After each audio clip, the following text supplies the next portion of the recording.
We, the jury, find the defendant, Thomas Felser, guilty of sexual misconduct by school staff.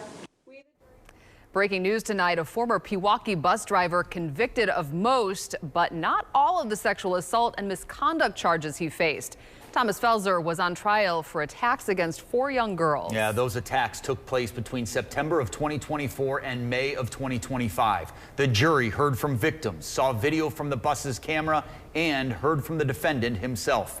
Montse Ricosa is live from Waukesha County Court. And Montse, it was a mixed decision from the jury today.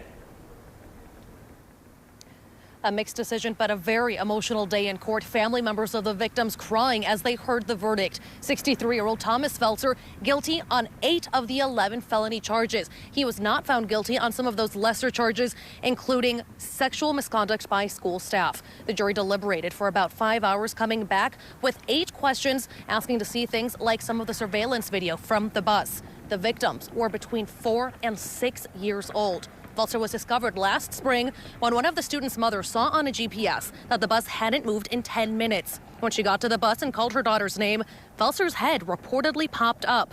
In video presented in court, we saw Felser leaning over a seat in the middle of the bus. That's reportedly where he would touch young girls or lay on top of them, as reported in the criminal complaint.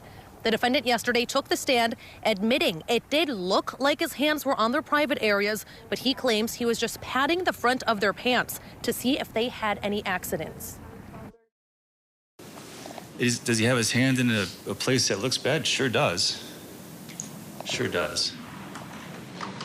But it's also obstructed by your clothing. So you might find that that's contact with an intimate part. Was it intentional? Beyond a reasonable doubt. A, did it have a sexual purpose? Beyond a reasonable doubt. This case was not built off assumptions. This case was built off evidence. Evidence about how Thomas Felser, a school bus driver who was entrusted with the safety of the students on his bus, instead preyed on those very students. Prosecution later told us that they were happy with the outcome. Felser had been a school teacher for about 30 years in the district, later becoming a bus driver. He will be sentenced on July 24th. Found guilty on 8 of those charges, he will likely spend the rest of his life behind bars. From Waukesha, I'm Montse Ricosa. Back to you.